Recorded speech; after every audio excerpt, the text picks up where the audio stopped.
주님의 평화가 여러분과 함께. 서로 인사합시다. 잘 오셨습니다. 반갑습니다. 감사합니다.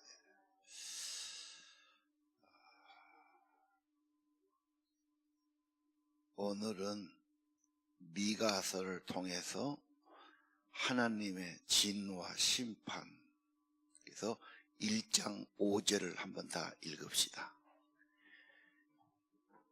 이는 다 야곱의 허물로 말미암음이요 이스라엘 족속의 죄로 말미암음이라. 아멘. 허물은 금지된 것을 어겼다는 거고, 죄는 하라는 것을 안 하는 거예요. 이해하기 쉽게, 제가 좀 동물 키우는 것을 좋아해요. 그놈들을 자꾸 이렇게 기르다 보면 마음이 좀 순해진 것 같아요. 그래서 닭이든지 염소든지 토끼를 자꾸 관찰하고 가까이 하면은 마음이 좀 순해진단 말이에요. 편해지고. 염소를 내가 좀 기르기 좋아하는데, 이게 묶어 놓으면은 텔텔 굶거든. 그 풀어놓으면 네가 얼마든지 좋은 풀 많으니까 뜯어 먹으면 좋은데, 풀어만 놓으면 곡식밭에 들어가. 그게 내가 매를 때리지. 너 임마 거기는 절대 가면 안 돼. 그건 묶어놔야 돼. 못 알아먹어. 풀어만 놓으면은 안 갈 데를 가는 거야. 하지 말라는 걸 하고. 그렇게 할 수 없이 걔는 자유를 줄 수가 없어. 묶어놔야 돼. 하라는 걸 하고 하지 말라는 걸 안 해야 된단 말이에요. 그게 십계명이에요. 십계명 도표를 봅시다. 하라는 파란 걸로 갔어. 말라는 빨간 것으로 갔어요. 그러니까 확실한 거예요. 하라는 걸 하면 되고 하지만 안 하면 돼요. 이 문제 아이들은요, 하라는 공부는 안 하고 하지 말은 게임만 한단 말이에요. 하지 말은 것만 해. 하는 거 안 하고. 이게 문제예요. 우리 삶이 기본이 그래요. 인간의 기본 도리가 가정이든 교실이든 십계명을 딱 붙여놓고 빨간 거 조심해. 그거 건너가면 죽는 거예요. 하라는 거 하면 복이 있는 거예요. 활용하시길 바라요. 자, 3장 1절. 야곱의 우두머리들아, 이스라엘 족속의 통치자들아, 들어라. 정의를 아는 것이 너의 본분이니라. 본분은 기본 책임, 정의는 마땅한 도리. 그런데 통치자들이 그렇게 한 것이 아니라 백성을 학대하고 탐욕하고 수탈했단 말이에요. 동학난역이 가까운 전라북도 고부에서 나왔어요. 그때 군수가 조병갑인데 뇌물을 주고 군수를 받아온 것이라 막 세금을 막 엄청 막 억지로 많이 매겨갖고 괴롭히고, 억울하다고 상소하면은 또 잡아가두고, 그때 전봉준이 아버지가 그 감옥에서 죽었어요. 그 전봉준이도 나중에는 농민들이 막 너무 못 살았으니 막 난을 일으킨 거지. 그래서 농민 반란. 이 땅의 선배들의 비극이 한두 개가 아닙니다. 오늘 어떻게 해야 됩니까? 불의한 것은 하나님이 진노하신다. 엄청 화내세요. 그리고 심판하세요. 죄의 집은, 죄로 건축한 집은 절대 안 돼. 그 나라든 도시든 안 돼. 무서운 재앙이야. 하나님의 법칙이에요. 그래서 하나님을 두려워해야 돼요. 폐허가 되고 망하고 포로가 되고 완전히 그랬죠. 지금 민주화가 안 되고 독재한 나라, 소련이든 중국이든 북한이든 반드시 망하는 거예요. 지금 망한 징조가 엄청나게 나타나고 있어요. 그건 아주 안 되게 돼 있는 겁니다. 사람은 선하게 살고 하나님 뜻대로 살고 이웃 사랑하고 좋은 사회 만들어야 되죠. 한국 사회는 얼마나 살기가 좋나. 23년에 1년 자살이 14,000명. 하루에 38명이 자기 목숨을 끊어. 신문에 보세요. 그럼 청소년 어땠나? 전 청소년만 그래요. 청소년이 1년에 3,600명이 자살해. 매일 10명이 죽어. 신문기사, 저게 중앙일보 6월 20일 날 나온 거예요. 죽으면 안 돼. 내 자식들, 청춘들이 죽다는 건 말도 안 되지. 그거 보고 있을 수도 없어. 살 길을 제시해야 되고, 성경에서 하나님의 교회가 어디에 희망이 있느냐? 사람과 세상만 보지 말라는 거예요. 하나님의 세계를 보고 희망을 가지라는 거예요. 우리 광주, 서울서는 시골로 보지요. 우리는 광역시다, 큰 도시다. 그런데 걔들은 시골로 보는 거예요. 잘 안 와, 사람들이. 내 은퇴한 동생이 둘 서울 살아요. 야, 광주 와서 살자. 고향이고, 음식도 맛있고. 그런데 인심을 다 따지는 거야. 사람이 가면은 환영하고 친절하고 존중하고, 그게 살기 좋은 도시지. 막 번쩍한다고 그게 살기 좋은 도시 아니에요. 우리 광주 청소년에게 희망을 주는 변화가 해야 된다. 핵심은 하나님의 부흥이 일어나야 돼요. 하나님의 부흥이 일어나면 다 좋아져요. 이 땅이 다 좋아지는 겁니다. 우리가 이 일을 우리들이 해야 하는 겁니다. 자, 그러면 오늘 무거운 주제, 하나님의 진노, 재앙, 심판을 말했어요. 이번에는 뭘 말하냐? 하나님은 그게 목적이 아니야. 회복과 구원이 목적이죠. 4장 2절은 누가 새롭게 하느냐? 다음은 읽어봅시다. 시작. 오라 우리가 여호와의 산에 올라가서 야곱의 하나님의 전에 이르자.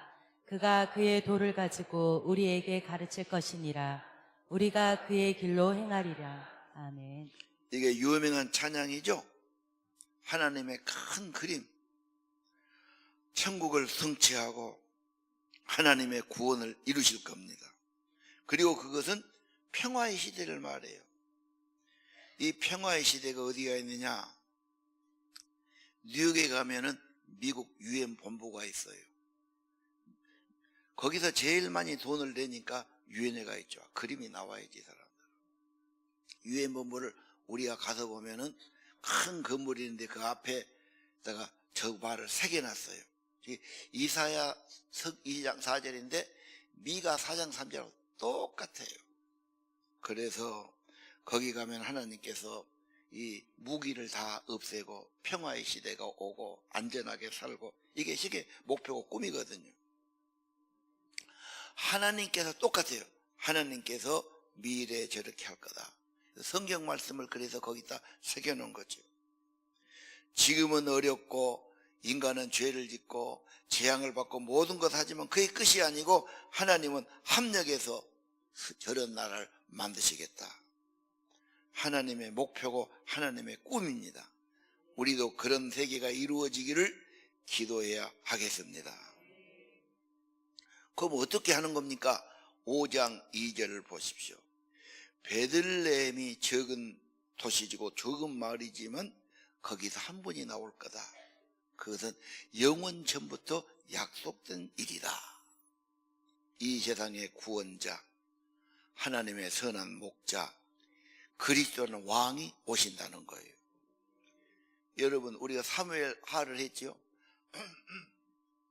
다윗이 마귀에 충동받아서 교만해지고 자기 과시로 인구조사하다가 하나님이 진노해서 재앙을 내리잖아. 메가 1, 2, 3가 있어요. 언제나 똑같아요. 첫째는 재정의 기근이에요. 물질에 엄청 고통받고 손해보는 거예요. 이 중에도 계실 거예요. 돈을 잃어먹거나 돈에 고통당하고 빚을 지고 뭐 엄청 어려움 당하죠. 두 번째는 원수가 나타나요. 나를 그렇게 못살게 한 사람 생겨요. 그건 더 어려워요. 돈보다도. 나를 죽이려고 비방하고 막 헛듣고 막 그러니까. 세 번째는 뭐죠? 질병. 몸이 이제 막 쳐들어온 거예요. 다 괴로운 겁니다, 여러분. 그런 재앙이 어떻게 좋아집니까? 하나님께 화목제물을 드릴 때, 하나님이 그 희생제물을 받으실 때 죄가 사함받고 재앙이 그친다. 그래, 죄가 없는 사람은 예배 안 드려도 되지. 예수 안 믿어도 되지. 예수의 피, 속죄, 희생의 제물 없어도 되지.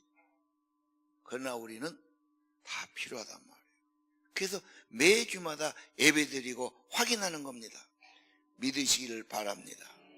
그럼 누가 주인공이냐? 남은 자. 남은 자가 저는 자, 쫓겨난 자 돌아오게 해서 남은 자에게 이슬 같은 단비를 내리시고 사자처럼 강하고 담대하게 만드셔요. 하나님 백성은 기백이에요. 정신이에요. 담대해야 돼요. 강하고 담대해야 됩니다. 그리고 하나님의 백성은 항상 감사, 긍정, 희망, 이 메시지를 증가하시기를 바랍니다.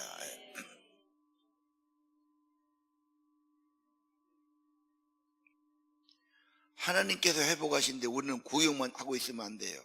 우리도 마음과 힘을 다해서 함께 나가야 됩니다. 새로운 세계를 꿈꿔야 됩니다. 하나님의 사랑, 감사의 사람, 찬양의 사람 세워지기를 기도합니다. 우리 광주 빛고울 문화서도 그림 있지요. 어쩌다 우리가 광주에 이렇게 되는데 직장 다니는 사업한 사람 딴 데로 갈 수 있어요. 우리 교회는 네가 갖고 갈 수가 없어. 이거 어떻게 들고 가겠어? 우리는 영원히 여기 살아야 돼. 광주를 사랑해야 되고 광주가 부흥해야 되고 살기 좋은 도시가 돼야 되고 사람들이 찾아오고 이사오는 번영이 이루어져야 된단 말이에요. 좋은 도시는 돈 많다고 되는 거 아니에요. 인물 좋다고 되는 것 아니에요. 청소년 젊다고 되는 게 아니에요. 젊다고 행복합니까? 인물 좋다고 행복합니까? 별 갈등과 고민이 있어요. 유혹이 있고요. 돈 있다고 행복하고 편안합니까? 고민 많아요. 걱정 많아요. 여러분 살기 좋은 것은 하나님의 임재, 하나님의 성령, 하나님의 은혜로 행복해진 걸 믿으시기 바랍니다. 다른 거 없어요. 빛고울에서 하나님의 빛이, 거룩한 부흥이, 다른 건 좀 없어도 우리는 하나님의 은혜가 이곳에 충만하기를 기도합니다. 그러면 정말 빛고울이 되고 살기 좋은 도시 되고 인심이 좋고 사람들이 친절한 도시고 살기 좋은 도시고 사람들이 찾아오고 이사오고 그러면 모든 것이 회복될 줄 압니다. 호남이 소외됐다, 발전이 없다, 청소년이 떠난다, 안 찾아온다, 억울해 죽겠어요. 다른 거 없는데 왜 그러냐 말이에요. 하나님의 은혜가 충만하기를 기도합니다. 불가능한 건 아니요. 진심으로 사모하면, 더 사모하면, 더 은혜를 구하면 하나님 빛을 더 구하시길 바랍니다. 6장 8절을 다 읽읍시다. 사람아, 주께서 선한 것이 무엇임을 내게 보이셨나니 여호와께서 내게 구하시는 것은 오직 정의를 행하며 인자를 사랑하며 겸손하게 내 하나님과 함께 행하는 것이 아니냐. 아멘. 정의는 하나님의 법을 행하는 거예요. 십계명. 인자를 사랑해 이웃을 해치거나 고통스럽거나 빼앗지 않고 이 사람을 사랑하고 섬기고 살기 좋은 동네 만드는 거예요. 겸손히 하나님 동의한다는 말은 나 중심이 아니고 하나님 중심으로 살아가는 거다. 그래서 6장 8절 찬양 있죠. 사람이 좋아지면 좋은 세상 됩니다. 욕심을 부려도 먹어도 배부르지 않고 항상 허전하고 가져도 없어지고 누리지 못하고 소용없어요. 가진다고 된 것도 아니고 욕심으로 된 것도 아니에요. 진짜 하나님의 은혜 영원히 잘 되고 축복이 있기를 바랍니다. 거기 보니까 욕심 부리고 죄 지면 황폐가 오고 고통이 오고 뭐 다 그런 말 거기 나와요. 7장 가면요, 이 세상의 마지막이 어떻게 되냐, 다 가시가 돼요. 뭔가 불만도 많고 뭔가 불평도 많고 뭔가 편하지를 않아. 그래갖고 막 서로 찌르고 안 좋은 말 하는데, 네 품에 있는 여자도 너를 괴롭힐 거다. 그게 쉴 곳이 없는 거야. 쉴 곳이 없어요. 집안 식구가 네 원수일 거다. 혹시 이 말이 지금 해당된 사람 없어요? 집구석에 가도 좋은 것이 하나도 없고, 만남이면 나를 찌르고 괴롭히고 원망하고 불평하고 듣기 싫어 죽겠어. 그냥 그 사람 있죠? 요즘 많아. 아직도 사람만 보면 낙심하고 사람한테 요구하고 불평하고, 그 해봐야 안 돼. 안타까운 일, 허상이에요. 자, 자기를 내려놔야 되고 포기해야 되고요, 하나님 말씀을 채우고요, 성령을 구하시기를 바랍니다. 그래서 7장 7절 하나님을 우러러 보라고 그래요. 회복이 거기에 있어요. 진짜 하나님께 나옵니다. 하나님 의지하세요. 영혼이 좋아집니다. 여러분 인생 하나님 나라, 하나님의 뜻이 인생 목표가 되기를 바랍니다. 하나님의 진노는 사랑의 매예요. 구원과 회복의 목적이 있어요. 하나님은 진노를 오래 품지 않으세요. 그래서 하나님께서 우리를 그래도 사랑하시고 구원하기 때문에 우리는 믿음, 감사, 찬양이 있어야 합니다. 치유 소양이 하나 있지요.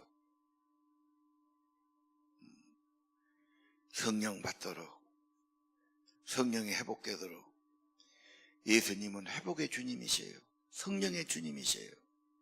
여러분, 성령으로 여러분 영혼에 감사와 찬양이 있으면 그 집이 좋은 집이에요. 그 사람이 행복한 사람이에요. 감사합니다, 찬양합니다 늘 해야 돼요. 오늘 매주 예배를 왜 드립니까? 이걸 확인하는 겁니다. 행복의 주인공이 되시기를 바랍니다. 우리 사람아, 주께서 선한 것을 내게 보이셨나니 찬양하겠습니다.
우리들의 다스릴 목자가 되기 위해 베들레헴에서 태어나 십자가에 죽으시고 부활하신 우리 구주 예수 그리스도의 크신 은혜와 우리 아버지 하나님의 영원하신 사랑하심과 우리로 하여금 주님의 공의와 인자를 행하며 살아가도록 도우시는 성령 하나님의 역사하심이 반면의 은혜를 감사하며 맥주 감사주일 예배를 드리는 사랑하는 성도들의 심령머리 위에 함께 축하하며 하나님께 영광 올려드리는 우리 모든 교회학교 자라나는 자녀들 머리 위에 함께 예비하며 하나님께 경배 찬양을 올려드리면 우리 모든 성도들의 심령 머리 위에 이제로부터 영원히 함께 계시기를 간절히 축원하옵나이다. 아멘.